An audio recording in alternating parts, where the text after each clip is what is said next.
March the 21st, 2026.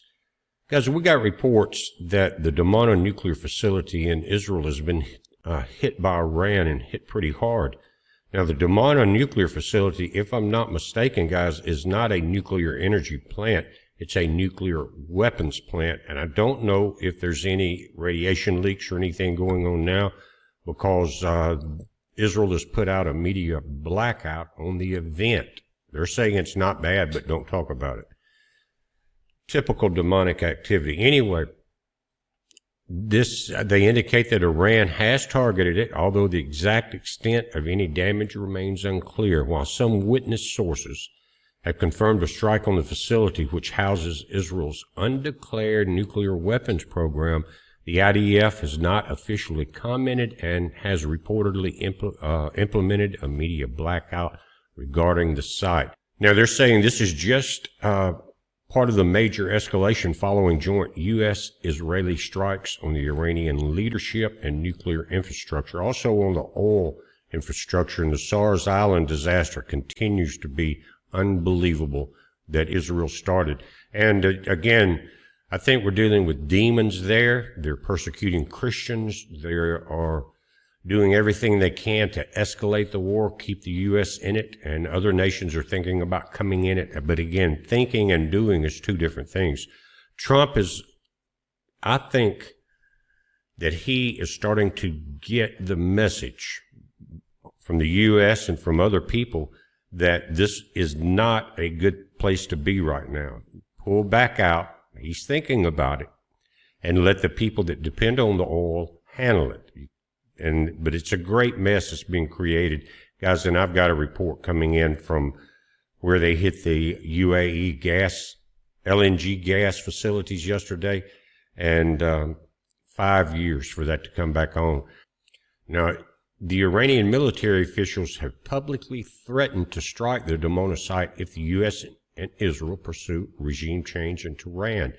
Now, they've hit it now, but the security status, again, media blackout. The Dimona facility is one of the most heavily guarded locations in Israel, protected by multiple layers of air defense systems. You're not going to stop those big rockets with the multiple warheads. It's just not going to happen. And this is the retaliation. But guys, the big retaliation has not happened yet, unless this has created major radiation leaks. But the Leviathan oil field is now going to be the target. And that's a major problem because they've already put a dent by hitting the Saars gas field that Israel hit.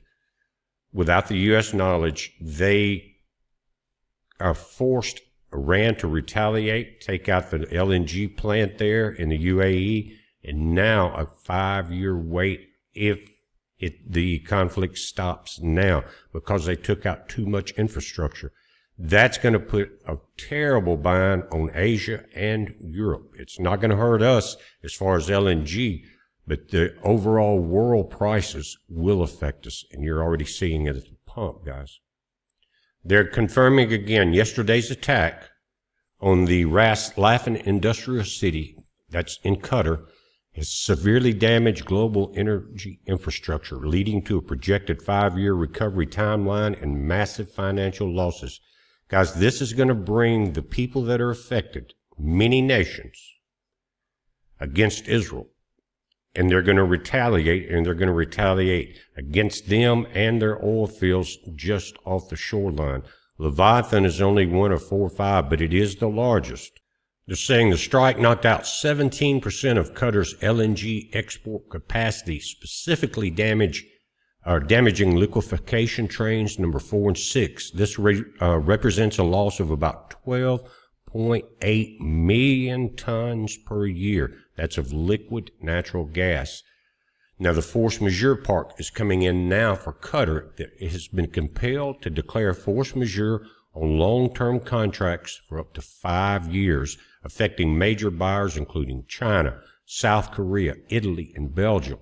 Now, the force majeure, again, is under wartime conditions. They can break any contract. They're going to keep what they got. Now, the supply disruption, the outage significantly cripples supply to Asia, where buyers like China rely heavily on Qatari volumes. This disruption has erased a previously forecasted 2026 global LNG supply surplus, potentially leading to a market deficit and sustained high prices.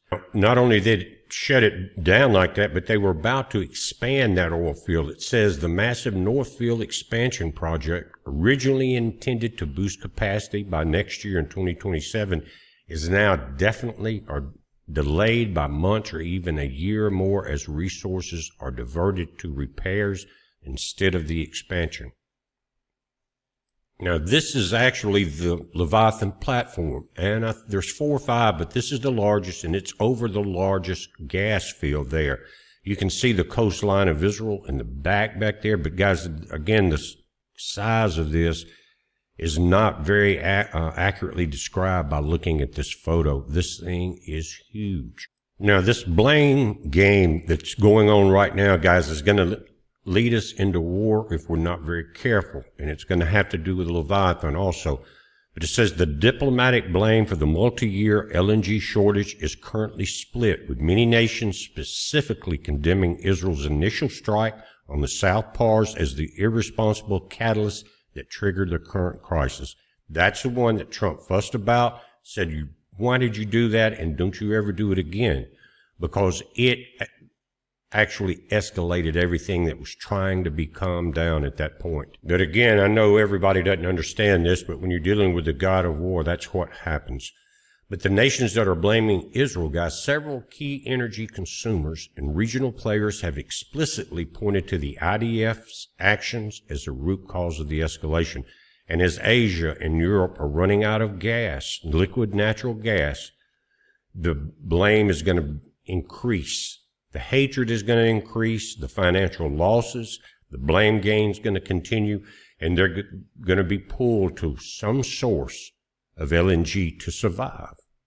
Now, it's not just for heating and cooling, guys, but the industrial complex of Europe a lot of times depends on this. So it's a worldwide effect. And again, you just saw the Leviathan oil field there. There's 5 other gas pockets under that area with their own different rigs and stuff. And that is right there in the Mediterranean. And again, it's heavily guarded, but so was the nuclear site. But despite being the victim of Iran's retaliation, Qatar's foreign ministry officially labeled the Israeli strike on the South Pars gas field as a dangerous and irresponsible step that directly endangered global energy security. That's what they wanted. And now you're seeing not just Europe and Asia complaining, but the Middle East is going to complain, and they're going to realize what is happening. A war brought on by Israel, continued and escalated now by Israel into a very dangerous situation to bring the world to this location, kill as many people and soldiers as you can, because that is the bloodthirst of the nation there, of the leaders of the nation. And just like we have here, you've got some bloodlust going on in this nation too, Lindsey Graham, people like that.